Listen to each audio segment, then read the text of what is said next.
Why are couples taking longer to book you? Is your website ready to convert a cold audience? As it relates to Gen Z couples, is promotion-oriented advertising a thing of the past? And are couples more attuned this year to what makes your brand totally different and unique with personality? Gone are the days where you could simply put up a Google ad or an Instagram ad and call it a day. We're talking about the power of retargeting, leveraging TikTok, Instagram, Meta, and Google to show your ads multiple times and in multiple places. Mark Chapman is the founder of the I Do Society. Compared to a typical advertising agency, the I Do Society wants to be your partner not only in creating and managing your ad campaigns, but delivering to you the right strategies to convert a cold audience. They make sure that if you're going to be spending money, that every other bit and piece that the couple is going to explore about your business is ready to go too. It's all coming up right here with Mark Chapman on Funktastic Chats. Don't you know? Don't you know? You are special, girl. Are extraordinary.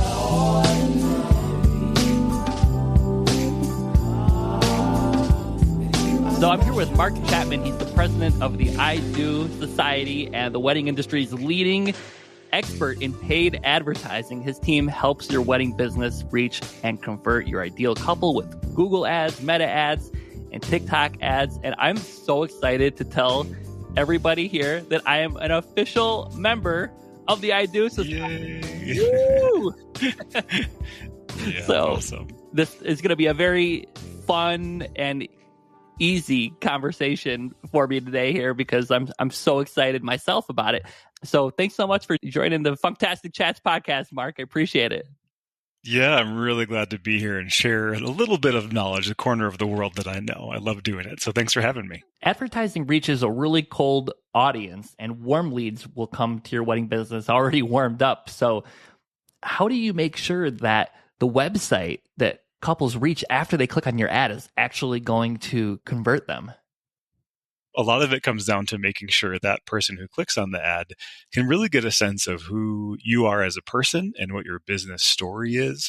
And there is personality there. And something also that's really important is that your website communicates what makes you totally different than everyone else. And everyone's business has that. Everyone's business has like one or two things that are totally unique to that business. And that's the important message on the website.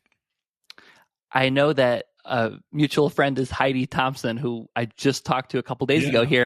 And one thing that she said really stuck out to me. It was like, yo, if you copy and paste all of your content, put it on somebody else's website, and it just looks fine, then you're not standing out. And that's a serious problem when it comes to getting leads here. And do you find it's a different way of communicating with the lead that's a cold lead that finds their ad, clicks on the ad, compared to a referral that comes through your contact form or a method where they might already have been a little bit familiar with you to begin with?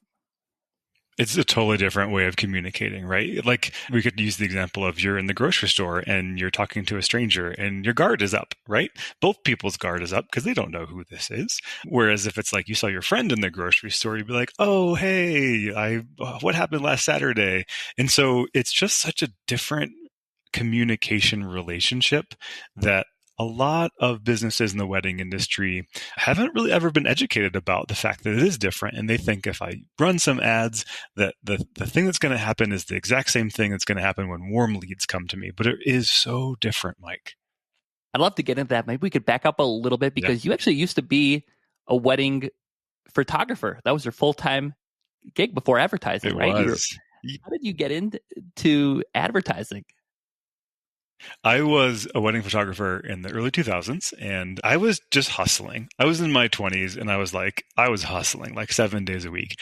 And I went to the Chamber of Commerce and all the wedding industry networking meetings and like BNI and all these things. And I want to preface this, but those are great organizations, and it helped me build a business based on referrals. But where I was at, it was like 7 days a week. There was no break. And I ended up winning the Chamber of Commerce Member of the Year award in Huntington Beach, California, which was like a super wonderful honor. Like it was this whole banquet and beautiful. But I remember like getting the award and like coming home to my crappy apartment and being like exhausted and like, I don't really have a lot of money and I'm really tired. And like, how is it that I can do all this networking? And it's just like, and still just be struggling. And so one of the other folks in the Chamber of Commerce had a printing business and she was like, oh, you got to run Google ads. Like I turned my Google ads on and the phone rings and I was like, what? Like, I don't believe you. Anyway, long story short, I started learning Google ads. I did it for my own business and it did work. And I was like, wow, this is crazy. And I remember like the first time someone called and they're like, I found you on Google. And I was like, what? Like it's supposed to do that, but it was really wild.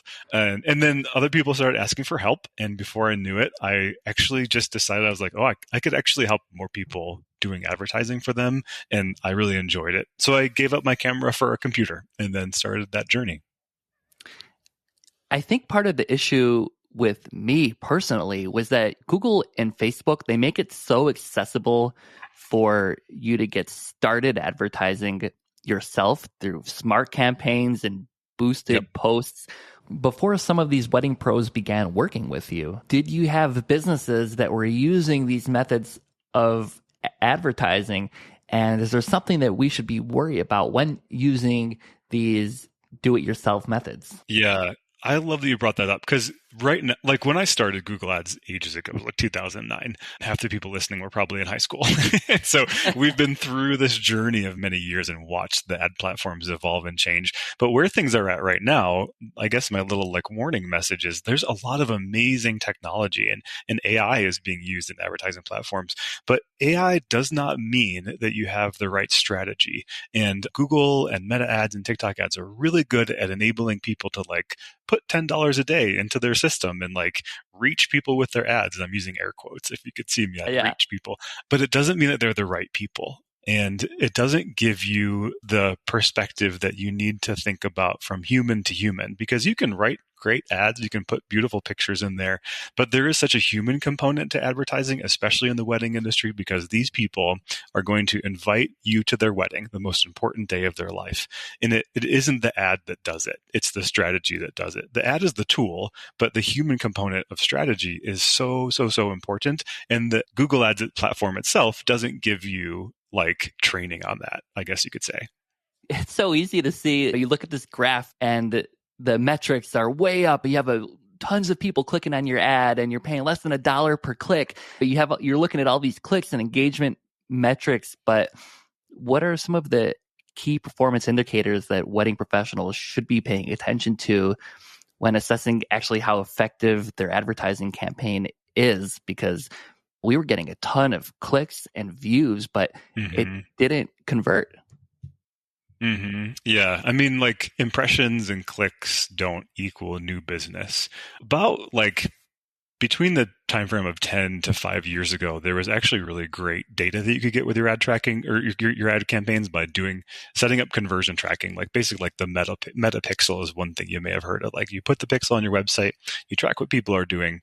Unfortunately, because internet privacy has definitely taken a front row seat, that isn't quite as good as it used to be.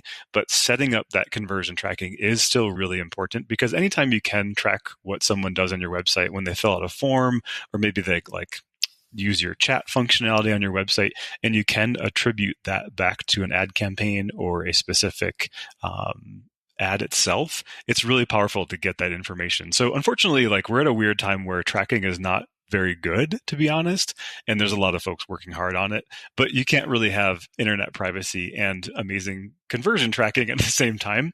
So we set up tracking, and that's really important to do. But then also there's conversations about like, we check in with our members once a month, like, hey, how are things going with you? Have you heard any new questions being asked? Because one way to track results would be warm leads will tell you how they found you and who referred you to that, who referred them to you, right? They'll be like, oh, my sister Janet got married. You were at their wedding. It was amazing. But cold leads will ask you, what's your pricing? Yes. So there's a human tracking component, and then there's a data tracking component that we put together. I'm curious how you went about navigating this when you were a wedding photographer. For instance, the first cold leads that came in, did you realize that the way you were communicating wasn't working, or did you just always know that there was this different way of communicating right from the beginning? I definitely knew it wasn't working because I was so used to talking to people that knew me from some capacity in the community. And I think I was a little bit put off at first by the very straightforward, frank questions that were asked from cold leads. And I had to take some time to think about it and be like, oh, like that's actually reasonable for them to ask that. Because I think it's really easy for us to forget what it's like to be in their shoes when you're a couple, or specifically maybe if you're a bride and you're trying to plan your wedding, but you're also a nurse and you're working full-time 12-hour shifts and things. And so sometimes that straightforwardness when you don't have an existing relationship is a little bit off-putting to the recipient. But when you embrace it and you put yourself in their shoes, you can be like, hey, this is our pricing range. And then you ask them a more like subjective question, like, how can I help you like have a great wedding? Do you know what I mean? Yeah. What are some of the mistakes that you've seen clients before they start working with you make in responding to leads like that? Some mistakes that we often see are here's one really good example. Text messaging is becoming really important. Folks want to text to plan their wedding and communicate with their vendors. And many folks have been building up an email strategy for years and years. They've been working on it. They've heard lots of great information and they have this great email system. So they copy and paste their emails into a text message. And like, that's not texting. Texting is conversational. And so we're seeing, right? Yeah. Like you don't want like a text message. You have to scroll 50 times to read the whole thing. You're just not going to read especially it. if it's like an Android, then you're page 1 of 5, 2 of 5, 3 of 5. Yeah. Heck no, just not going to work. So I think some of the things we're seeing right now is just trouble adapting to different forms of communication that people want to plan with. And there being lots of different ways of communicating, like Instagram messages, chat on your website, or people texting you, or people emailing you, or doing all those things and being like, how do I keep this organized? So I think that's one of the biggest challenges we see in terms of people not quite being prepared to advertise just yet, because you need to have a plan of action for taking those multiple channels and making sure that they're followed up with. I recently got married myself, and so being on the other side of things was crazy because I've never realized how many vendors do not put a phone number on their website. It is the craziest thing. And when I saw your reel that you put up, I loved how you had this scrolling. It was like a fixed header. As you scroll down the page, you could always have that option to call or text you or email. I thought that was so cool because a lot of times I see vendors just placing contact us in really weird places just because they just don't know where to put it, or no phone number at all, no email at all, just a contact form. Yeah. Can you put yourself in their shoes and imagine the friction of just not knowing how to contact a vendor that you've like fallen in love with from their Instagram photos or whatever? And then you get to the site and you're like, ugh. Like, why is it such a pain? Like subconsciously, when it's difficult for people to find how to connect with you, it erodes the trust in your business.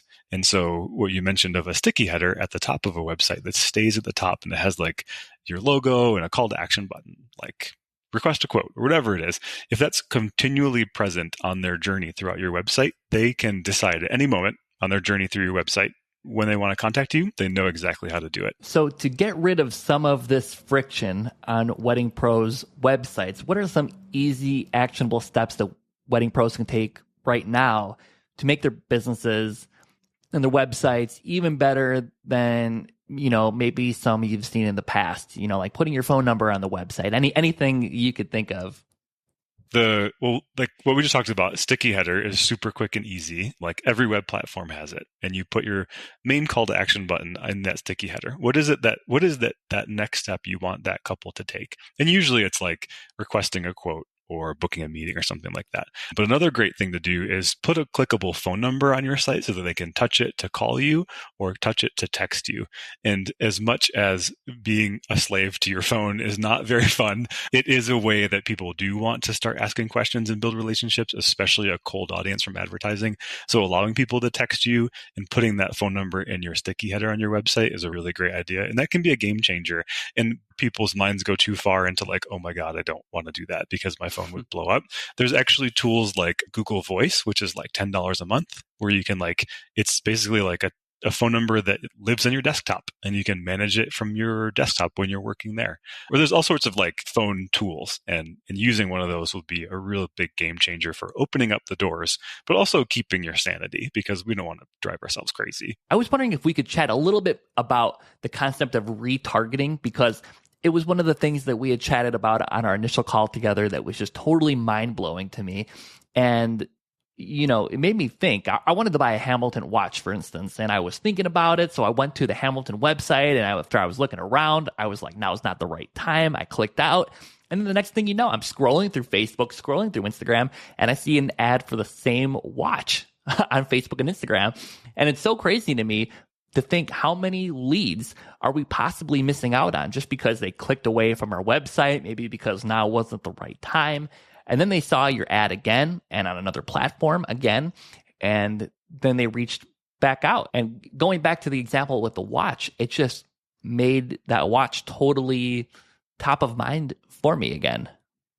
Yeah. And the basis of this, of like why retargeting is done, is because when making decisions, if it's not like a $5 or $10 product and you're actually going to spend some money on something, couples need to see you in multiple places, multiple times, and in multiple formats to really get a sense of who your business is and what makes you different and wonderful. And retargeting allows you to do that. Retargeting with products like the watch is actually a little bit creepy, right? Because it's so darn specific.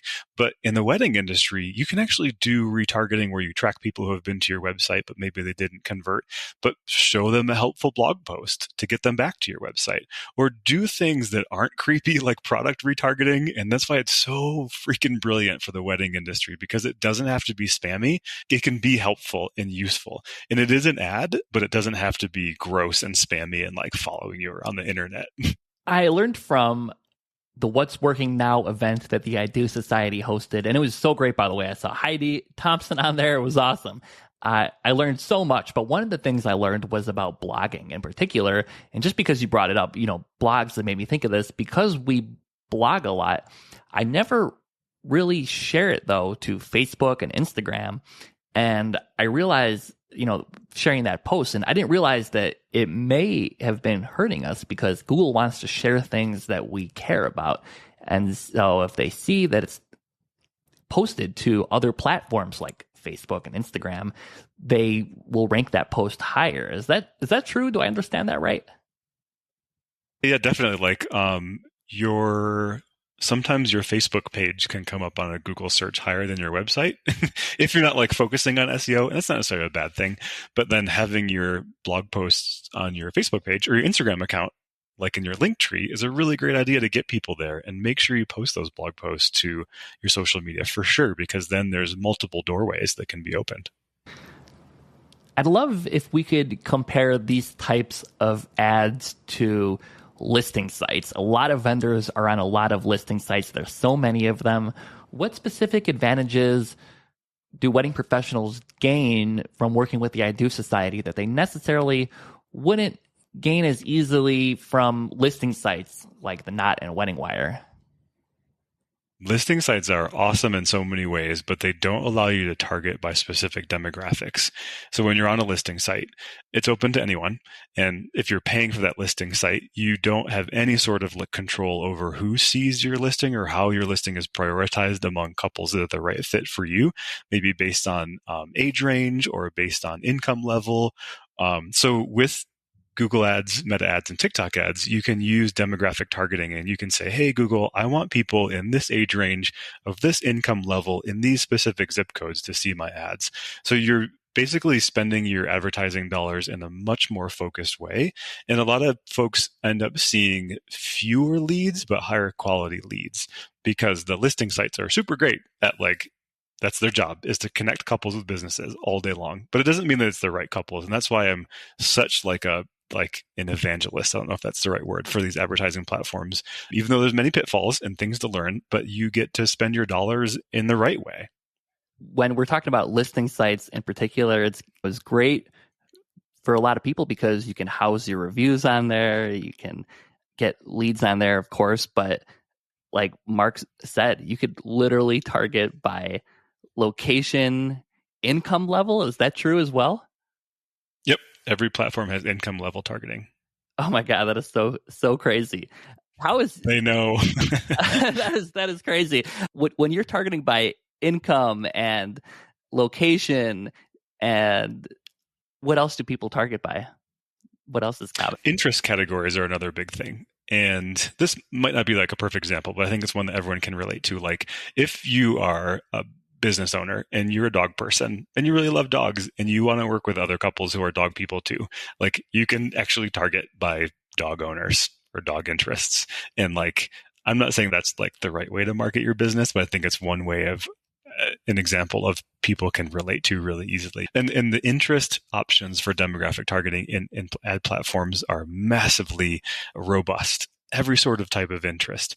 Maybe another example is like your typical bride or your typical couple are like healthcare workers. And it's possible to do that too inside the ad platforms. And it's just by the fact that they're a nurse or they have a higher level of education, that they probably have an income level that's higher than other people. And so these interest categories and zip code targeting and income levels and things make it really powerful.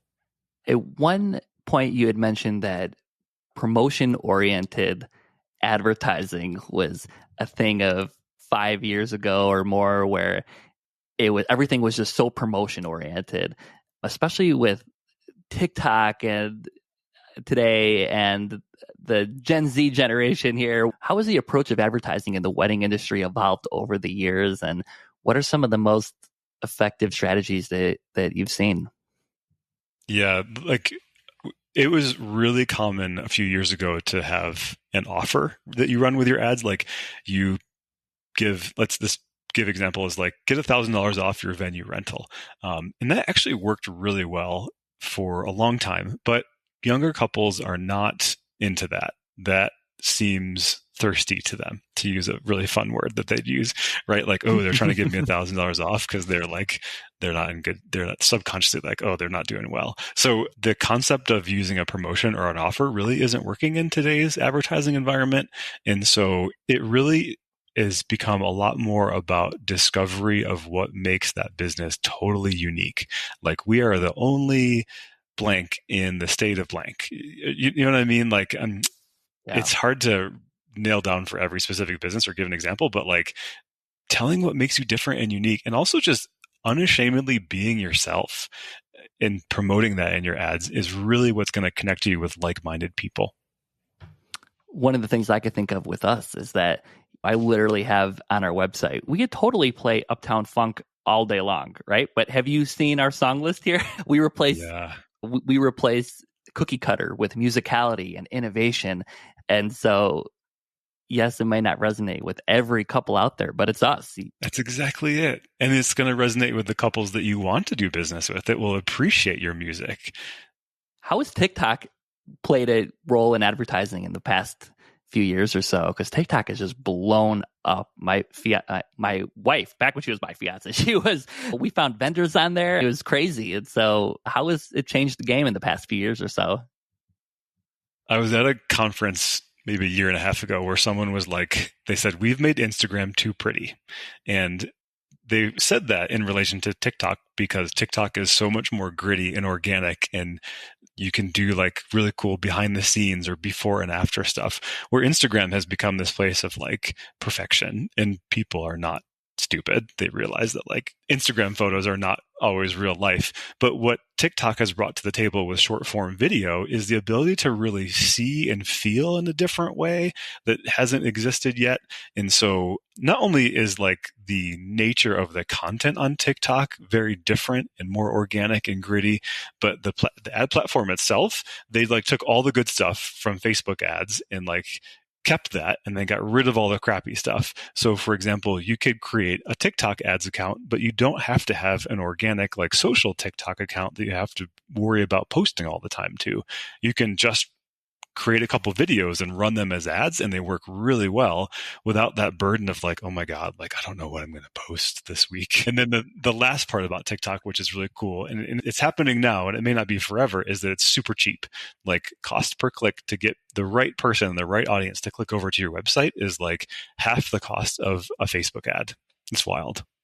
Wow. One of the things that separates the I Do Society from other advertising agencies out there is this is a membership. This is not just we're going to put ads together for you, call it a day. This is a membership, and there's just so much to what the I Do Society offers, Mark. And I was just wondering if you could take a moment and just tell us some of the gains of working with your agency and what the process is like working with you and how to get started as well. I love that. Thank you so much for asking that, because I love talking about it, as you can probably tell. Yeah, so we use the word membership because I think that for us, it really does a better job of describing our relationship. Like the word client is very, I don't know, it's just, and it's not a bad word, but for us, what we want to do is we want to come alongside your wedding business and we want to be your partner, not only in creating and managing your ad campaigns, but consistently delivering to you the right strategies of like your website. Is your website ready to convert this cold audience? We dive into your Google Business reviews to see, hey, do you have enough reviews, or should you be posting some photos to Google Business too to get that going?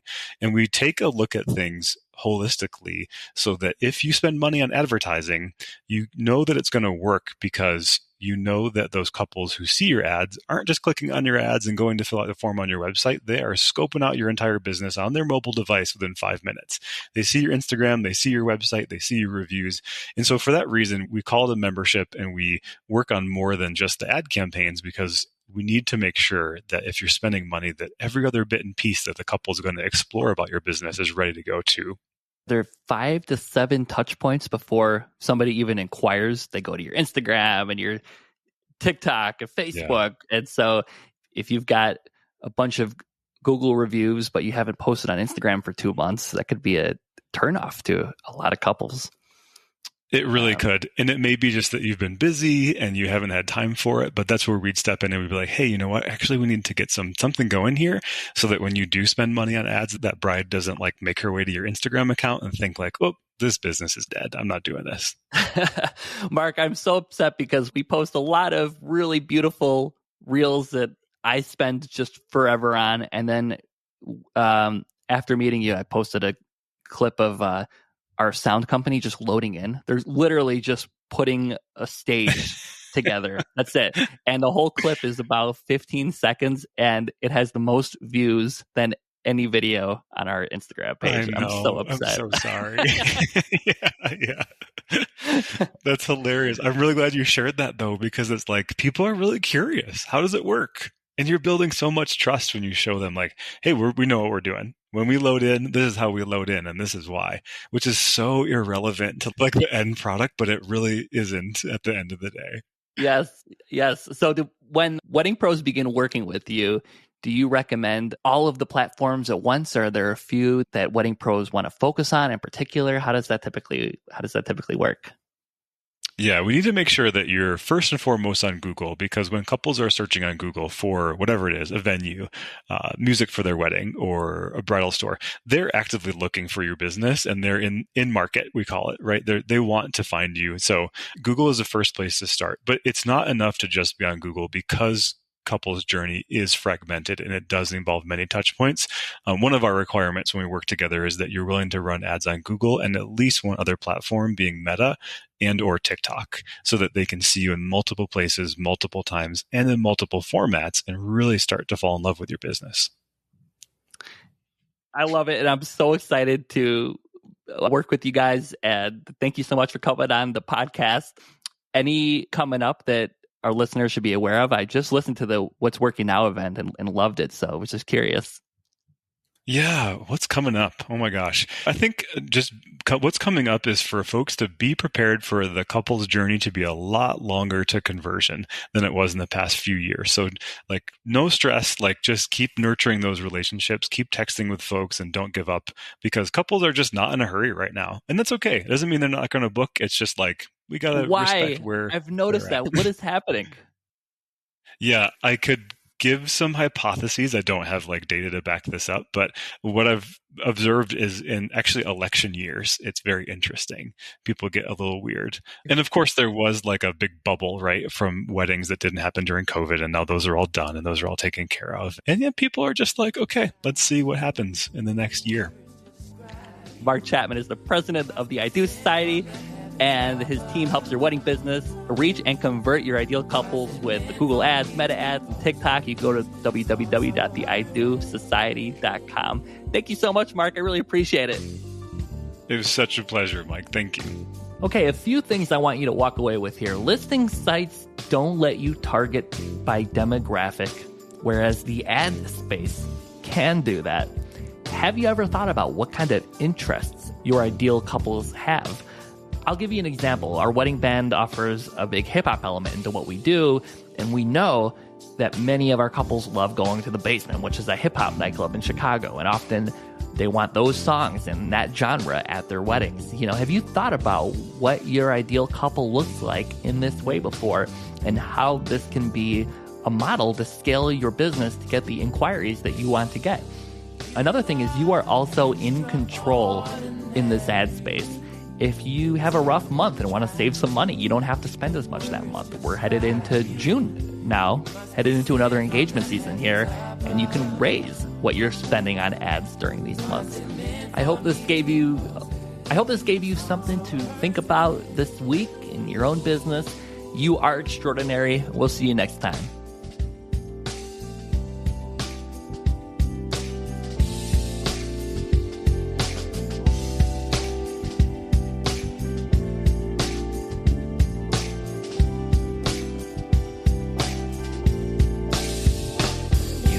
Once in a lifetime love, and I don't want my life to be like it was. Maybe because your lifetime's enough for every dark sky to be brightened up. So you are a once in a lifetime love, and I don't want my life to